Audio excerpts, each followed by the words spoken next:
স্বাগতম information discuss চ্যানেলে। আমাদের দৈনন্দিন জীবনযাপনের ক্ষেত্রে এমন কোন 5টি কাজ আমাদের ধীরে করা উচিত তা নিয়ে মহান চাণক্য যথার্থই বলে গেছেন। আজকে আমরা তা নিয়ে আলোচনা করব।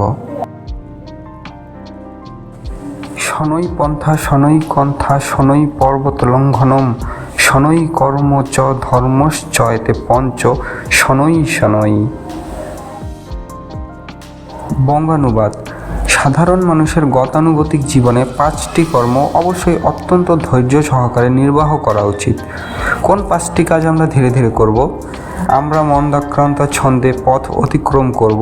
কাঁথা সেলাইয়ের ক্ষেত্রে বেশি স্থৈর্য এবং ধৈর্যের পরিচয় দেব। এক পা করে পাহাড়ের বন্ধুর পথে এগিয়ে যাব।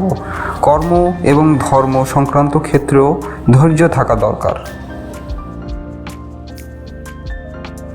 ব্যাখ্যামূলক আলোচনা: জীবনের সব কাজ দ্রুততার দ্বারা সম্পাদন করা সম্ভব হয় না। কিছু কিছু এমন কাজ আছে যেগুলো সুচারুভাবে সম্পাদিত করতে হলে যথেষ্ট ধৈর্য এবং স্থৈর্য থাকা দরকার। প্রথমেই মহামতি চাণক্য পথ অতিক্রম করার কথা বলেছেন। পথে নানা ধরনের বিপদ থাকে, ধীরে সুস্থে পথ হাঁটতে হয়। যানবাহনের ধাক্কায় যেন জীবনের ক্ষতি না হয় সেদিকে নজর রাখতে হবে। কাঁথা সেলাই একটি উন্নত ধরনের সৃজনমূলক শিল্প। কাঁথা সেলাইয়ের মাধ্যমে আমরা আমাদের সৃজনমূলক প্রতিভার সম্যক প্রতিফলন ঘটিয়ে থাকি, কিন্তু অত্যন্ত তাড়াতাড়ি এই কাজটি করা সম্ভব নয়। এর জন্য যথেষ্ট সময় দিতে হয়। পর্বতারোহণের প্রতি পদে আছে অভাবিক বিপদ এবং বাধা।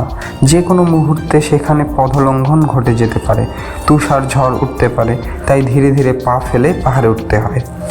যে কোনো কর্ম সম্পাদনের সময় ধৈর্য দরকার। ধর্মশাস্ত্র অনুশীলনের ক্ষেত্রেও একই ধরনের ধৈর্য রাখতে হবে। ধন্যবাদ।